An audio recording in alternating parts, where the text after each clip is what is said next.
Hi friends, welcome to my channel smart study with సిరి.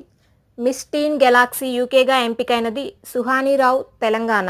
ఈమె తొలి దక్షిణాసియా వాసిగా రికార్డ్ సృష్టించారు.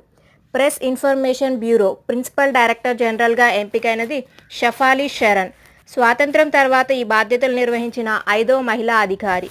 మార్చి నెలకి గాను వస్తుసేవల పన్ను జీఎస్టీ స్థూల ఆదాయం వార్షిక ప్రాతిపదికన 11.5% వృద్ధితో 1.78 లక్షల కోట్ల రూపాయలకు పెరిగాయని ఆర్థిక శాఖ వెల్లడించింది.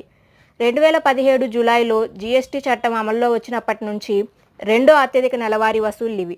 గత ఏడాది ఏప్రిల్లో జీఎస్టీ ఆదాయం ఆల్ టైమ్ రికార్డ్ స్థాయి 1.87 లక్షల కోట్లకి పెరిగింది. ఆర్బీఐ 90వ వార్షికోత్సవ సందర్భంగా స్మారక నాణ్యాన్ని విడుదల చేసింది ప్రధాని Narendra Modi, RBI governor Shaktikanta Das. Thank you friends for watching my video.